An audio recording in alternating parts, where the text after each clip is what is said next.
तो चलिए आज की क्लास में हम लोग पढ़ने वाले हैं बिहार विधानसभा एग्जाम से संबंधित वो सभी टॉपिक वाइज क्वेश्चन देखने वाले हैं जो आपके एग्जाम में पूछने की बहुत ज़्यादा संभावना है, या आप इसे आप वीवीआई क्वेश्चन भी बोल सकते हैं, जिसे पीवाईक्यू भी बोला जाता है। ये सभी आप इसे बोल सकते हैं, वो सभी क्वेश्चन है इसके अंतर्गत। और साथ ही जो क्वेश्चन आपके एग्जाम में पूछा गया है वो भी क्वेश्चन है। तो चलिए तो आज की क्लास की शुरुआत करते हैं बिना कुछ देरी किए हुए। तो आप लोग इस क्लास को, इस सेशन को ज़्यादा से ज़्यादा शेयर कर दें ताकि सभी स्टूडेंट इससे जुड़ सके।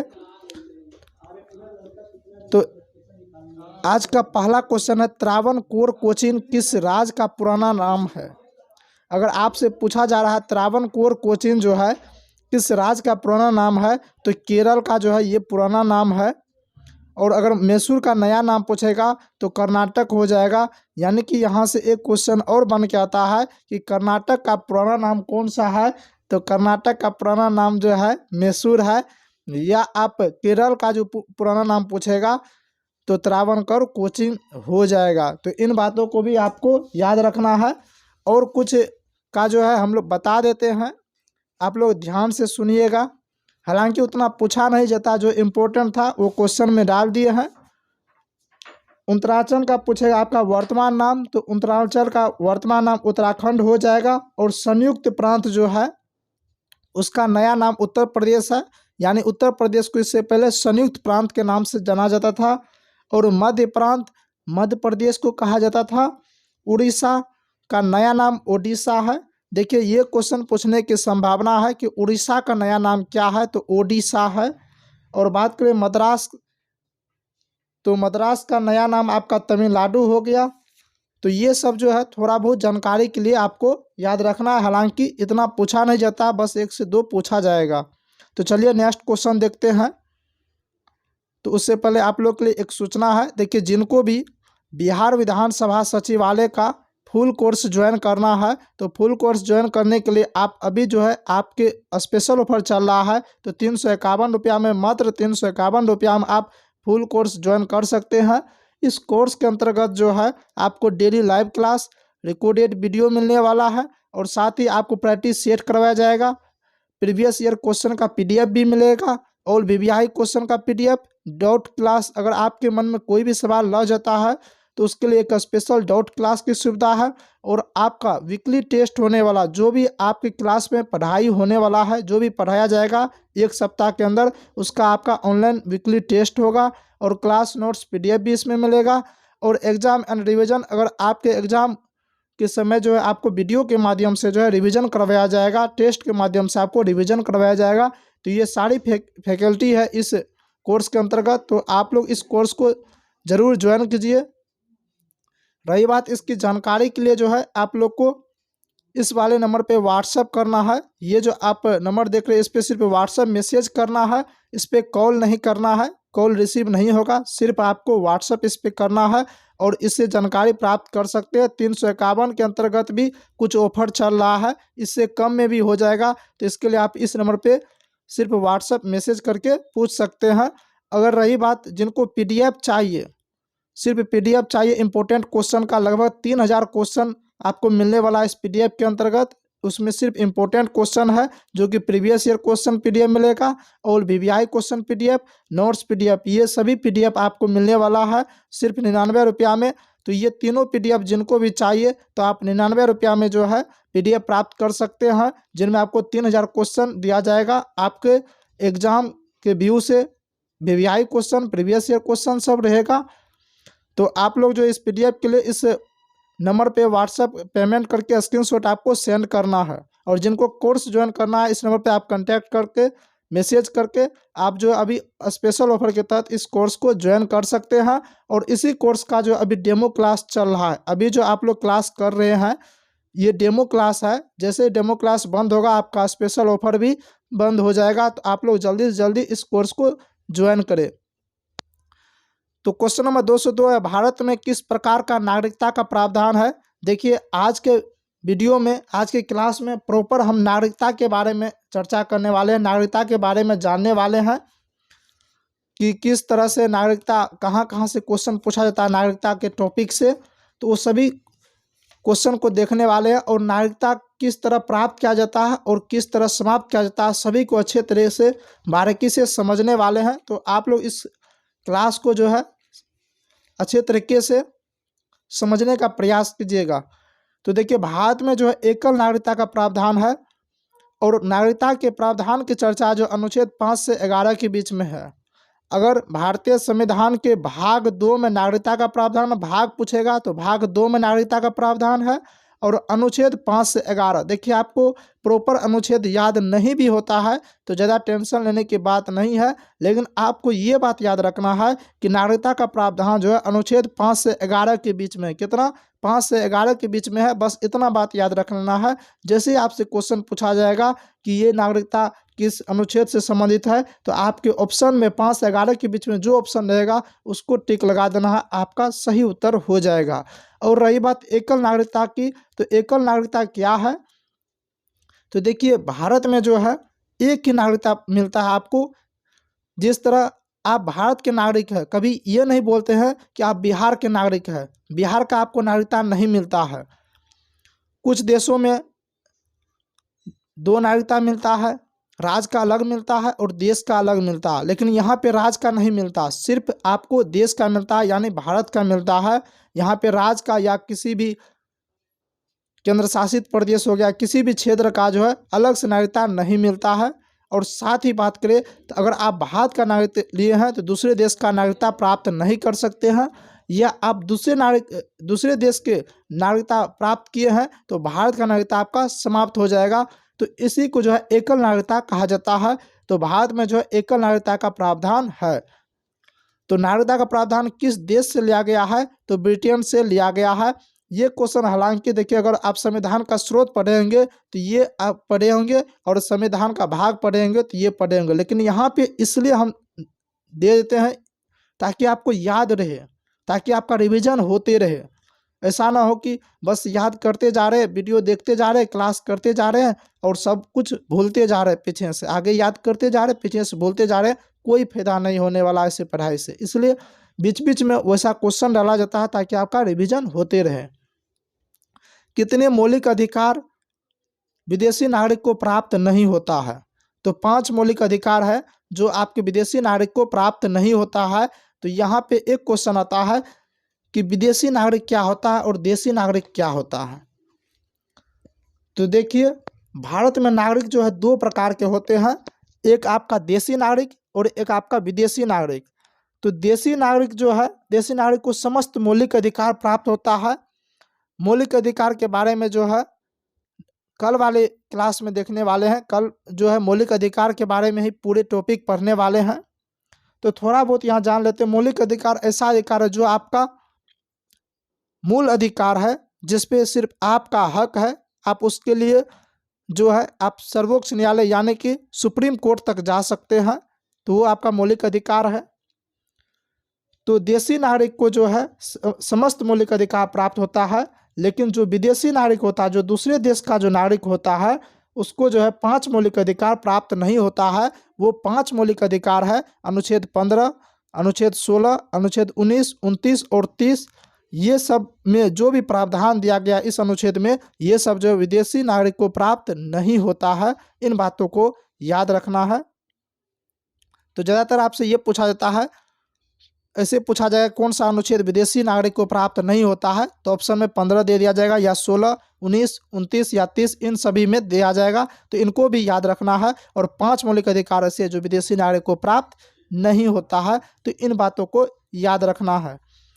अब इस अनुच्छेद में क्या प्रावधान है, तो मौलिक अधिकार जब पढ़ेंगे तो वहाँ डिटेल से देखने वाले हैं, डिटेल से इस पर चर्चा करने वाले हैं। तो क्वेश्चन नंबर 205 है, अनुच्छेद 22 किस देश के विदेशी नागरिक को प्राप्त होता है? तो मित्र देश के विदेशी नागरिक को जो है अनुच्छेद 22 प्राप्त होता है, लेकिन शत्रु देश के विदेशी नागरिक को जो है प्राप्त नहीं होता है। अगर हम बात करें विदेशी नागरिक, तो विदेशी नागरिक भी आपका 2 तरह का होता है। एक होता है मित्र देश का, एक होता है शत्रु देश का विदेशी नागरिक। अब मित्र देश का विदेशी नागरिक क्या होता है? तो देखिए, वैसा देश जिसके साथ भारत का कभी भी युद्ध नहीं हुआ हो, या उसका संबंध रिलेशन अच्छा रहा हो उसे मित्र देश का विदेशी नागरिक बोलते हैं। और जिस देश के साथ भारत का युद्ध हुआ हो, जिसका संबंध अच्छा नहीं रहा हो, तो उसको जो है भारत के संदर्भ में जो शत्रु देश का विदेशी नागरिक समझा जाता है। शत्रु देश के विदेशी नागरिक के तौर पे आप एग्जाम्पल के तौर पे चीन को ले सकते हैं, पाकिस्तान को ले सकते हैं। इन सब के साथ युद्ध हुआ है तो ये सब का जो नागरिक है वो शत्रु देश का विदेशी नागरिक है। और मित्र देश का विदेशी नागरिक जो है, जैसे अमेरिका, रूस हो गया, इस सब का संबंध अच्छा रहा है तो ये सब हो गया मित्र देश के विदेशी नागरिक। तो अनुच्छेद 22 जो है मित्र देश के विदेशी नागरिक को प्राप्त होता है, लेकिन शत्रु देश के विदेशी नागरिक को प्राप्त नहीं होता है। इन बातों को भी याद रखना है। क्वेश्चन नंबर 206 है, भारत में नागरिकता को लेकर कानून बनाने का अधिकार किसको है? तो भारत की संसद को है। भारतीय संसद में नागरिकता को लेकर मूल कानून जो है 1955 ईस्वी में बनाया गया था। इसमें अभी तक 9 बार संशोधन हो चुका है। तो कब कब हुआ है? तो एक हुआ 1957 ईस्वी में, फिर 1960 में हुआ, फिर 1985 में, 1986 में, 1993 में, फिर आपका 2003 में, 2005 में, 2015 में और लास्ट टाइम आपका 2019 में। ये सब समय जो है लगभग आपका 9 बार जो है संशोधन हुआ है। लगभग नहीं, आपका 9 बार संशोधन हुआ है नागरिकता को लेकर मूल कानून में। तो इन बातों को भी याद रखना है। भारत में नागरिकता कितने तरह से प्राप्त किया जा सकता है? तो देखिए, भारत में नागरिकता प्राप्त करने का 5 तरीका है। आप 5 तरीके से भारत में नागरिकता प्राप्त कर सकते हैं। जन्म के आधार पर, वंशीय परंपरा के आधार पर, पंजीकरण के आधार पर और देशीयकरण के आधार पर, और बात करें आपका भूमि विस्तार के आधार पर। अब बात करते हैं कि जन्म, वंशीय परंपरा, पंजीकरण, देशीयकरण, भूमि विस्तार ये क्या है, इनको अच्छे तरीके से समझते हैं। देखिए, जन्म के आधार पर कौन प्राप्त करते हैं, कैसे प्राप्त करते हैं? तो देखिए, अगर किसी भी व्यक्ति का जन्म जो है 26 जनवरी 1950 के बाद भारत में हुआ है। कब हमारा संविधान कब लागू हुआ था? 26 जनवरी 1950 को। इसलिए 26 जनवरी 1950 का ही तारीख लिया गया है। तो अगर किसी भी व्यक्ति का जन्म जो है 26 जनवरी 1950 के बाद भारत में हुआ हो, या उसके माता पिता का जन्म भारत में हुआ हो, अथवा दोनों में से कोई भी एक, यानी कि माँ का या पिता का, दोनों में से किसी का भी जन्म अगर भारत में हुआ हो, तो उस व्यक्ति को जो नागरिकता है जन्म के आधार पर मिल सकता है और जन्म के आधार पर मिलता है। अगर किसी भी व्यक्ति का जन्म 26 जनवरी 1950 के बाद भारत में हुआ हो, या उसके माता पिता का या माता या पिता दोनों में से किसी का भी जन्म हुआ हो, तो उसको जो जन्म के आधार पर नागरिकता प्राप्त होता है। अब बात करें वंशीय परंपरा के आधार पे। वंशीय परंपरा की बात करें, अगर देखिए कोई भी व्यक्ति है 26 जनवरी 1950 के बाद या उससे पहले जो है वो भारत से बाहर रहा है, लेकिन उसके माता पिता जो है भारतीय रहा है, चाहे उसका माता हो या पिता हो, दोनों में से कोई भी अगर भारतीय रहा है तो उसको वंशीय परंपरा के आधार पे जो है नागरिकता प्राप्त किया जाता है, नागरिकता दिया जाता है। अगर पंजीकरण की बात करें तो पंजीकरण में क्या होता है, तो इसमें जो है आपका भूमि विस्तार, देशीयकरण और पंजीकरण। पंजीकरण के आधार पे जो है आपको वैसे व्यक्ति को दिया जाता है जो 7 वर्षों तक भारत में रहने के पश्चात जो है, अगर कोई भी व्यक्ति अगर भारत में लगातार 7 वर्ष तक रहता है तो उसको जो है पंजीकरण के आधार पे जो है नागरिकता प्राप्त दिया जाता है। या कोई भी देसी महिला हो गया या कोई भी पुरुष हो गया, वो विदेशी महिला से अगर शादी कर लेता है तो वो भी पंजीकरण के माध्यम से ही भारत में नागरिकता प्राप्त करता है। रही बात अब देशीयकरण, तो देशीयकरण में क्या होता है, तो अगर कोई व्यक्ति भारत सरकार से देशीयकरण का प्रमाण पत्र प्राप्त कर लेता है तो उसको भी नागरिकता मिल जाता है। अब देशीयकरण प्रमाण पत्र प्राप्त करने का कुछ तरीका होता है, जैसे वह वयस्क हो, अच्छे चरित्र का हो, या उसका भारतीय संविधान के प्रति निष्ठा हो। तो ये सब कुछ है। जैसे 22 राजभाषाओं में से कोई एक भाषा का जानकार हो, तो ये सब जिनके पास रहता है उसको देशीयकरण के आधार पर दिया जाता है। एक है भूमि विस्तार। अब भूमि विस्तार क्या है, तो देखिए, अगर भारत जो है, इसको एग्जाम्पल के तौर पर समझिए, अगर भारत जो है किसी देश को, जैसे मालदीव हो गया, अभी चर्चा में है। तो मालदीव को अगर भारत जीत लेता है तो मालदीव का जितना भी नागरिक है, जितना भी लोग है, वो जो है ऑटोमेटिक यहाँ का नागरिक हो जाता है, स्वतः जो है भारत का नागरिक हो जाता है। तो इसी को भूमि विस्तार बोला जाता है, यानी कि जितना क्षेत्र भारत के अंदर भूमि का क्षेत्र आ जाता है उसके अंतर्गत रहने वाले लोग जो है भारत का नागरिक कहलाता है। अब जानते हैं नागरिकता प्राप्त करने की शर्त के विषय में जानकारी कौन सा अनुच्छेद देता है, तो अनुच्छेद 5 देता है। भारतीय मूल के नागरिकों के नागरिकता अधिकार के विषय में जानकारी अनुच्छेद 8 प्रदान करता है। देखिए, अगर आपसे डायरेक्ट वे में पूछा जाएगा नागरिकता प्राप्त करने की शर्त के विषय में जानकारी, तो अनुच्छेद 5 को सही करना है। और भारतीय मूल के नागरिकों के नागरिकता अधिकार के विषय में जानकारी पूछेगा तो अनुच्छेद 8 को टिक लगाना है। चलिए नेक्स्ट क्वेश्चन देखते हैं। क्वेश्चन नंबर 209, किस अनुच्छेद के तहत दूसरे देश के नागरिकता प्राप्त करने के बाद भारत की नागरिकता समाप्त हो जाती है, तो अनुच्छेद 9। अनुच्छेद 9 के तहत जो है भारत की नागरिकता समाप्त हो जाती है। देखिए, आप भारत की नागरिकता 3 तरह से समाप्त होती है। एक हो गया आप स्वतः, अगर आपकी मर्जी है तो आप भारत की नागरिकता त्याग दीजिए, छोड़ दीजिए, दूसरे देश की नागरिकता आप ग्रहण कर लीजिए, तो आपका जो है नागरिकता समाप्त हो जाएगा। एक होता है कि जैसे ही आप दूसरे देश का नागरिकता प्राप्त करते हैं तो स्वतः जो है ऑटोमेटिक जो है आपका इस देश का नागरिकता समाप्त हो जाएगा। और बात करें, अगर कोई भी व्यक्ति 7 वर्ष से अधिक भारत से बाहर रहा तो उस व्यक्ति का भी नागरिकता जो है समाप्त हो जाएगा। तो 7 वर्ष तक अगर भारत में रहा तो वो व्यक्ति नागरिकता प्राप्त कर सकता है। अगर 7 वर्ष लगातार अगर भारत से बाहर रहा तो उसकी नागरिकता जो है स्वतः समाप्त कर दिया जाता है। या अगर कोई व्यक्ति नागरिकता पंजीकरण के माध्यम से प्राप्त किया, लेकिन उसको जो है 5 वर्ष के भीतर कोई भी न्यायालय में 2 वर्ष या उससे अधिक अगर उसका सजा हो जाता है, कोई भी उसको दंड मिलता है, तो उसकी नागरिकता समाप्त कर दी जाती है। तो ये सब रहा प्रावधान नागरिकता कैसे समाप्त किया जाता है, तो अनुच्छेद 9 के तहत किया जाता है। इसके अनुसार कोई भारतीय नागरिक अपनी इच्छा से किसी अन्य देश की नागरिकता ग्रहण करता है तो उसके भारत की नागरिकता समाप्त हो जाती है। ये बात जो अनुच्छेद 9 में बतलाया गया है। क्वेश्चन नंबर 210 है, अगर किसी व्यक्ति का जन्म 26 जनवरी 1950 के बाद भारत में हुआ हो तो उसे किस आधार पर नागरिकता प्रदान किया जाएगा, तो जन्म के आधार पर प्रदान किया जाएगा। अभी जस्ट समझाए अच्छे तरीके से, अगर आप समझे होंगे तो ये सभी क्वेश्चन आपको बनने वाला है। अब सभी क्वेश्चन उसी आधारित है। अगर किसी व्यक्ति का माता या पिता या दोनों भारतीय हो तो उसे जो है वंशीय परंपरा के आधार पर नागरिकता प्रदान किया जाता है। क्वेश्चन नंबर 211 है, पंजीकरण के द्वारा नागरिकता प्राप्त करने के लिए भारत में कितना वर्ष रहना जरूरी है, तो 7 वर्ष लगातार आपको रहना जरूरी है। अगर कोई विदेशी महिला किसी भारतीय पुरुष से विवाह करती है तो वह भी भारत की नागरिकता पंजीकरण के माध्यम से प्राप्त कर सकती है। ये सभी क्वेश्चन जो है अच्छे तरीके से भी जस्ट समझाए हैं, तो ये सभी क्वेश्चन बनना चाहिए और याद भी होना चाहिए। किस अनुच्छेद के तहत संसद को नागरिकता के संबंध में कानून बनाने का अधिकार प्राप्त किया गया है, तो अनुच्छेद 11 के तहत संयुक्त राज्य अमेरिका में जो है दोहरी नागरिकता का प्रावधान है। इन बातों को भी आपको याद रखना है।